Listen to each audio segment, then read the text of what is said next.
back, relax, and enjoy.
Yes, nice. Very nice.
Can I get folks that's here for the press conference to come up to the front, in front of the band, if you don't mind? We'll have pictures for y'all. If y'all want up, please. Anybody coming to start filling in the front? My young boys.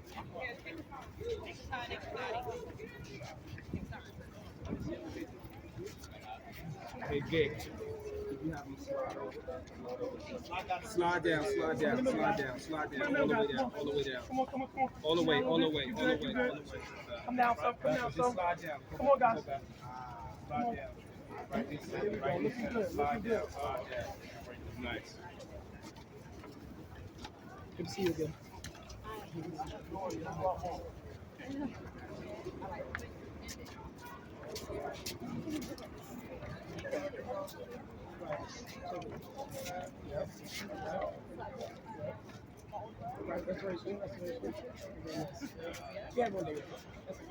Who keep us safe? We keep us safe. Who keep us safe? We keep us safe. Who keep us safe? We keep us safe. Who keep us safe? We keep us safe. Yo, everybody give a big round of applause for the PU marching band.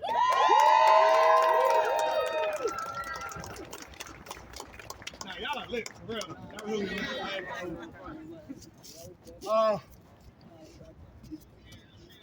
Today's a weird day. It's sunny, it's nice out, the weather's changing. We got all our young people out of school on spring break. I think it's a beautiful day to enjoy the neighborhood a little bit, right? A little bit. Can you enjoy the neighborhood if you're being chased by police, though? No. All right. Could you enjoy the neighborhood if you want to go to your local YMCA but it's closed? No. All right. Could you enjoy the neighborhood if you're not welcome in that neighborhood? No. But can you enjoy the neighborhood if you're in your own neighborhood? No. No? I wasn't too sure about that one. I posed those questions being here today and seeing all this abundance of youth, all this abundance of talent, all this abundance of intelligence. Yes. And for these same folks to answer these questions and say no, that's why we're here today. As y'all can see from the grades, I'm an old man. I'm not young like these ones. You know what I'm saying? I'm not young. But I also say that because even me kicking this march up, even me using my voice and uplifting it for them, I'm not going to be here for the rest of my life to do it. So when do we start thinking about the investments we put in to these young people so they can thrive? When do we start thinking about the investment to put into these young people so they're confident and their voices are heard? Today's not about me. It's not. If you're over 21, put your hand up, please. If you're over 21, put your hand up. That's for everybody. Don't get shot now. It ain't about us today. It is not about us today. It's about our kids, man. It's about our kids. I cannot stress that enough. As adults, we spend our time thinking about how we're going to pay our bills, thinking about how we're going to take care of our households, thinking about how we can make a difference. I'm telling y'all, the difference is right in front of our damn faces. So when I think about investment, what can I do to pour all of myself into my young people? Not just here, across the entire nation. Just want to make sure that's it. I mean, as you swing it, you're leaning back. I just don't want you to bump into the carry. Part of this march today, you're going to hear from a host of speakers, including some young folks. We started this call off asking who keeps us safe. The response was, we keep us safe. But how can they keep themselves safe if we're not showing them how? If we're not validating their experiences? If we're not listening to them when they speak? We can't dictate to these young folks what safety looks like, because I'm over 21. I can go wherever I want as an adult. These kids can't. So with that being said, I'm hoping that everybody who's here today just to listen, whatever you showed up. I'm sorry, I'm just waiting for the sirens to come out. I'm hoping that everybody who came today to join the march, to witness the march, to be a part of it, to just support it, whatever reason you're here today, I'm asking and I'm begging you, leave home today to think about the investment you yourself are putting into your own community. To enjoy this nice spring day and walk around and grab a hot dog or a pretzel, whatever the hell you want, and to enjoy it. Think about how you feel when you leave your house when you want to make it back home safe. Think about your experiences when you're on the subway, your experiences when you're interacting with law enforcement, your experiences when you witness something that's happening. Think about our most vulnerable. These kids, when they tell us their experiences, some of us don't listen. And I say some because I know all of us here listen, right? All of us here listen. Anybody in the back want to come up and say a few words? Any young folks? Don't be shy either. I'll pick on people, I promise you. You will. I will, because it ain't about us, man. This is space for y'all. You know what I'm saying? So I ain't gonna put y'all on the spot too much. Come on, what do it? Pull up. Oh, do you want to talk? All right, that's cool. Come on, young people. All right,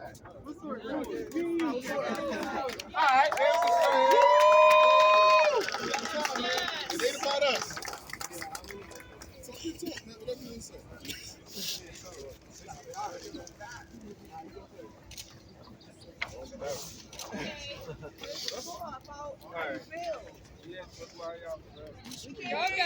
Y'all got it.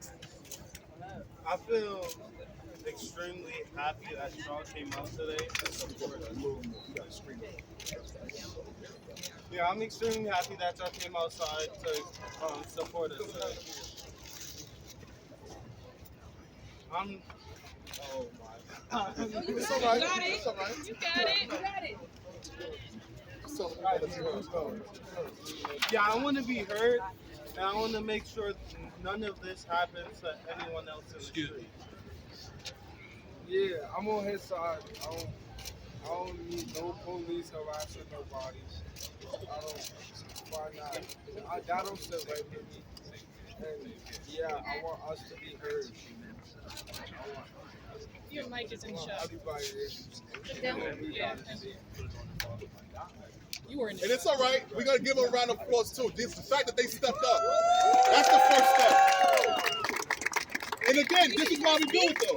I'm not here trying to put these young people on blast or exploit them. It's not about none of that. Even if they stepped up, that's the first step to fighting for yourselves. That's the first step to being in community.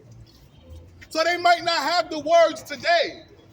But again, all of us that raise our hand, we over 21, it's our duty to help them find the words. It's our duty to highlight how they feel. I can't be the older guy in the community saying I feel safe because I'm a big dude and I can handle myself. I want these kids to feel safe, not all of them across the city.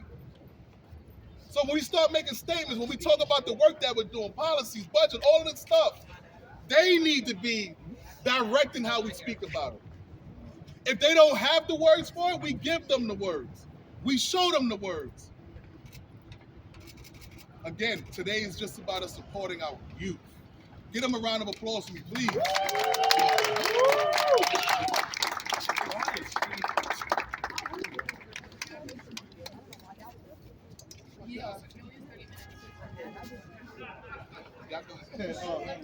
But anyways, hold on. Let's get through. We spread out a little bit, like, Spread out a little bit. So with that, we do have a couple speakers. Get on the stage. We can spread out a little bit. It's all right. It's all right. You gotta learn it. This is the first part of civic game. We do have a few speakers to come up. And again, when I think about all of the conversation we're having about investment, all of the conversations. Hold on 1 second. We all right? We all right? Good? All right. When we talk about investment, when we talk about highlighting folks, we're really talking about our budget. Our New York City budget has been cut by a ton across a lot of agencies that do, in fact, what we're talking about, supporting our youth. So as we're talking throughout the day, we're going to hear a few things and a few speakers. We want to highlight this because it is a problem. But with that, I do want to bring up some speakers, and I'm going to start with a gentleman that I think a lot of folks know.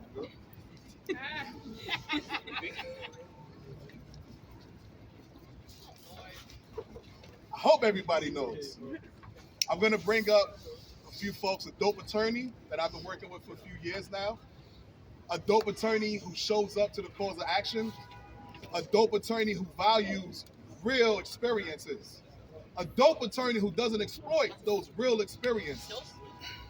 With that, I want to bring up MKK. Thank you all for coming. I don't want to say too much because honestly today belongs to the young people standing behind me. It is a tremendous, tremendous honor for me to represent Kyle, Brendan, and Kwan and their families.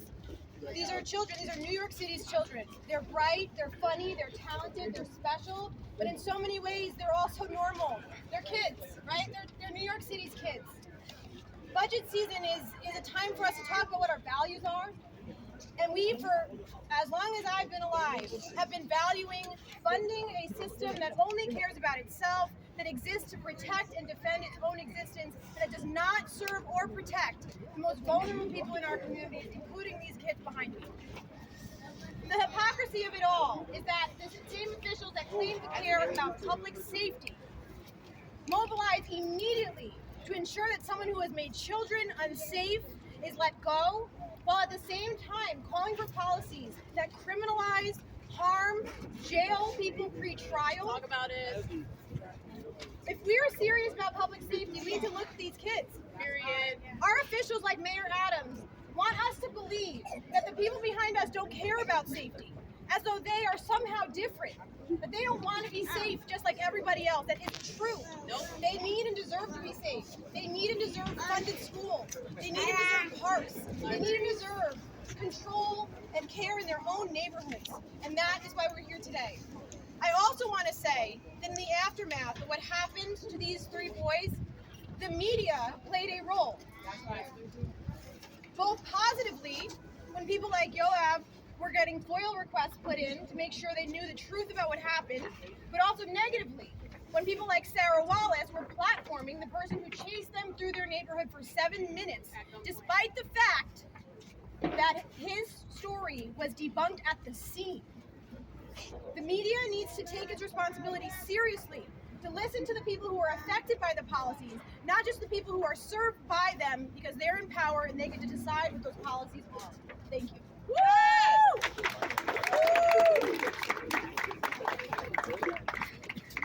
Thank you, MK. And that's perspective, seriously. Life experience with perspective, though, because a lot of times we overlook what's happening right in front of us. We overlook what happens in front of us because it don't impact us. I'm telling everybody now, if we don't invest in these kids, it's gonna impact us in them. But with that being said, I'm gonna bring up our next speaker so we can get rolling. I would like to bring up, again, dope advocate, just always shows up, answers the phone again when you need him. Jamani Williams, public advocate. We love Jamani. Peace and blessing, love and light to you all. Thank you all for being out here. There's a lot of concurrent things that are happening at the same time. The first one I want to point out is what these young people represent in these communities that are dealing with a lot. But these same folks are often not listened to and not believed. And that's what's really important, because they're not listened to and they're not believed. Even as we try the same old things over and over to deal with the issues in their community. This instance, they were completely dismissed, even though they were telling the truth about what happened. Just this past Sunday, an article came out in the Gothamist about Jonathan Wall, who was arrested, and they forgot to turn off his phone. Yep. And in that phone call, you hear officers talking about how they really feel about the people they're arresting, how they're really trying to milk overtime, how they were laughing about they should charge him with the EDP, how they call someone else effing cunt. These are things that we have been saying have been happening for a very long time. These are systemic issues that we've been talking about, and people keep saying we're exaggerating. Time and time again, we learn that we're not. And time again, these communities are dismissed. And officers who time and time again, we've seen them lie on a record. Nothing happens to them. That ain't right. But they're automatically believed. If we want to move forward in this conversation around policing, around public safety, around trust, then we have to have honest conversations. And the honest conversations are, the things we are saying have been true and are true, now let's do something about it. You can't actually do something about it if you believe that there's nothing to do something about. At a previous hearing, I actually asked a ranking elected official if they thought there was still bias-based policing, whether it was conscious or not. The response was no. That means we can't solve a problem if you won't acknowledge that it's even there. This case, we just happened to find out that it was true and can prove it. Jonathan Wall just happened to have his phone on while it was recording. But we are telling you, these are not rarities in what's going on. That's the first part. And the second part that has been discussed is public safety in these communities. They're not believed, they're not listened to. For many, many years, these communities have been telling you what they need to feel safe in their communities, to live good lives in their communities. And what I often hear people say is, well, these communities have asked for additional police. One, we have been trained to believe that that's all that we need. And two, they also asked you for more funding for their schools so they can have nurses and guidance counselors. Yeah. They've also asked you for more mental health and health services. They've also asked you for affordable housing. They've also asked you for better jobs. They also asked for better food in their communities. They've also asked you for things for these communities to do. You didn't hear any of those asks. The only thing you heard was law enforcement. That's just not a fair assessment of what's happening. And we cannot go about doing the things that we continually do and not get the results. Public safety has to stop meaning locking up as many black and brown people as possible, because it has not kept us safe. These young boys deserve everything that everyone gets in these communities. The communities that we deem safe. This is interesting. When you ask somebody what community they deem safe, They never name the communities that have the most arrests and the most officers right now. They deem them unsafe.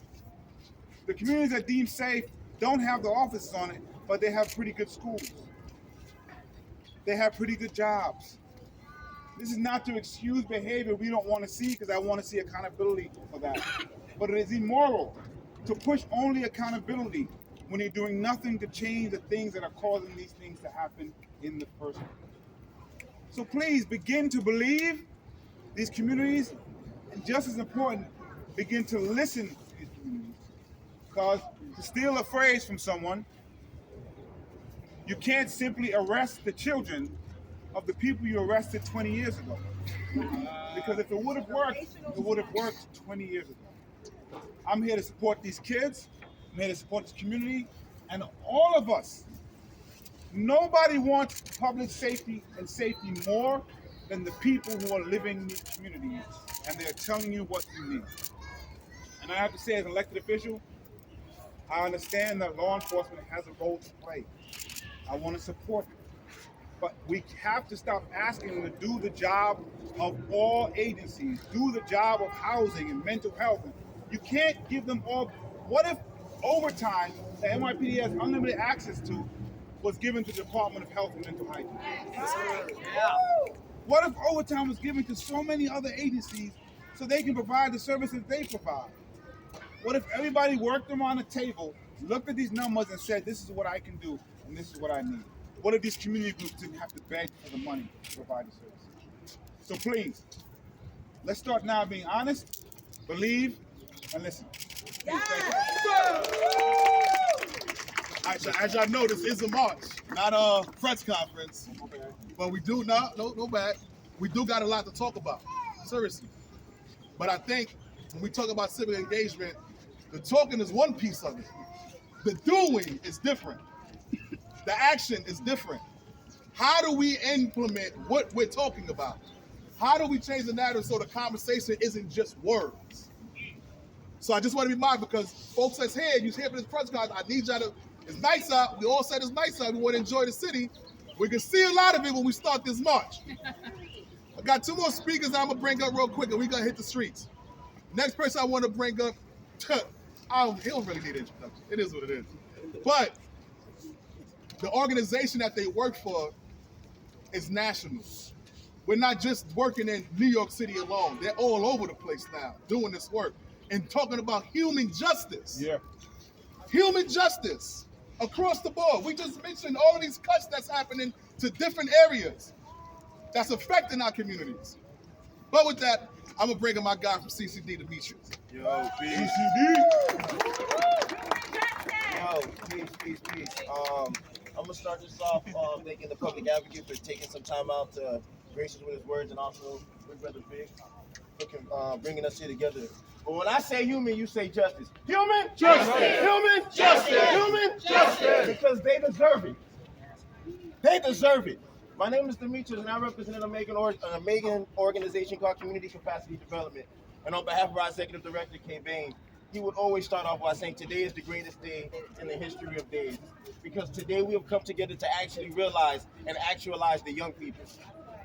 What we have continuously saw, and the public advocate pointed out, is that there's been a history of disinvestment in communities that look brown and black.